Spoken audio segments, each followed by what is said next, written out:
Bienvenue dans ces salles de classe virtuelles de la Pougala Academy. Aujourd'hui nous allons parler de spoliation de l'Afrique en général. Voici comment la spoliation de l'Afrique a causé le déclin de l'Occident. De Jean-Paul Pougala. Vous aussi, abonnez-vous et aimez cette salle de classe virtuelle, IEG, pour recevoir gratuitement mes leçons sur votre mur dès leur parution. En 22 mois, les pays de l'Union européenne qui utilisent l'euro ont fait 17 sommets pour sauver leur monnaie unique sans y parvenir. On s'attendrait naturellement à ce que le magot de la longue spoliation de l'Afrique par l'Occident lui permette aujourd'hui de payer ses dettes et de se mettre hors de portée des spéculations boursières. Il n'en est rien. Il est incontestable que la déportation des Noirs d'Afrique pour aller travailler comme esclaves en Amérique a beaucoup aidé à l'édification de la structure économique de l'Occident. Et c'est là le paradoxe. Parce que c'est aussi cette pratique qui a contribué à miner et à fragiliser son envol industriel. Si l'Occident s'était développé sans recourir à cette main-d'œuvre gratuite, il serait plus fort aujourd'hui. C'est justement cette pratique qui l'a fragilisé, surtout lorsqu'on sait qu'il n'en avait pas besoin. Avec ou sans les esclaves venus d'Afrique, les États-Unis se seraient développés de la même manière. Avec ou sans esclaves africains, l'Europe se serait développée de la même manière et peut-être même mieux.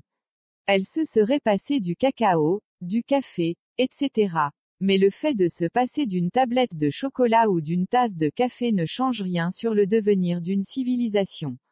Le père de la science économique moderne, l'Écossais Adam Smith, écrivait que l'expérience de tous les temps et de tous les pays s'accorde pour démontrer que l'ouvrage fait par des mains libres revient définitivement à meilleur compte que celui qui est fait par des esclaves.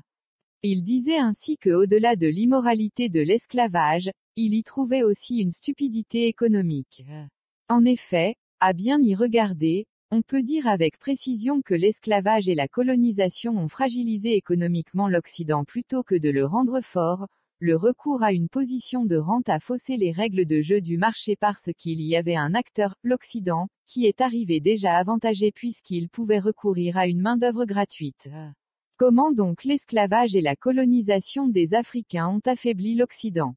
Imaginez d'avoir dans votre château 20 employés de maison pour assurer le jardinage, la cuisine, le pressing, la vaisselle, la propreté des locaux, le repassage, etc. Et tout cela gratuitement, sans que vous payiez le moindre centime.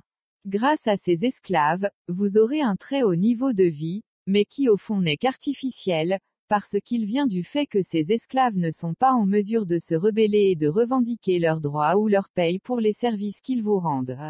Le jour où ils commenceront à fréquenter les voisins, à communiquer avec d'autres semblables, ils prendront conscience de leur état et lorsqu'ils auront la force et le courage ils mettront fin à cet état de subordination.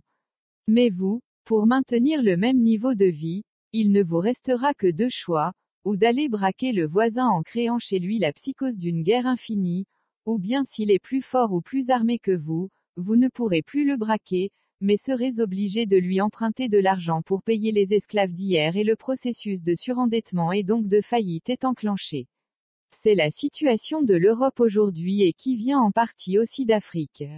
En effet, grâce aux immenses investissements des capitaux chinois qui permettent aux Africains de prendre conscience de l'ampleur des conséquences, même mentales, de l'esclavage passé et présent qu'ils ont subi, l'Afrique se libère.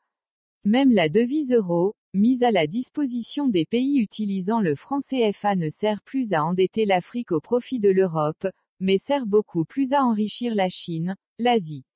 Il y a eu, certes, cette longue avance technologique de l'Occident sur toute la planète, avance purement virtuelle ne reposant sur aucun fondement concret et solide. Et comme on pouvait s'y attendre, cette position de rente, c'est-à-dire cette position avantageuse non méritée, a poussé leurs bénéficiaires à se reposer sur leurs lauriers, convaincus que le monde était immuable, statique. Ils étaient convaincus que l'Asie serait toujours comme ils l'ont défini eux-mêmes, que ce soit la Chine ou l'Inde, à savoir des géants endormis, que l'Afrique resterait pour toujours rien d'autre qu'un réservoir de matières premières. Grave erreur de calcul, puisque toutes les autres régions du monde qui ont été victimes de ce marché truqué d'avance par le premier arrivé sont entrées dans une double rage afin de rivaliser d'imagination pour corriger cette distorsion.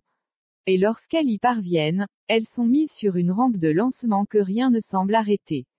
Et c'est ce qui justifie que ces régions se développent plus vite, sur des bases plus solides que le premier arrivé qui, habitué à ne tenir debout que grâce aux artifices, est balayé très vite au premier vent contraire.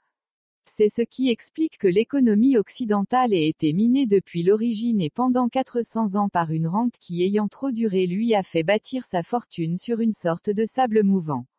Et au premier vrai vent venu d'Asie, en attendant celui qui arrivera d'Amérique du Sud et d'Afrique, c'est tout l'édifice qui est en train de basculer.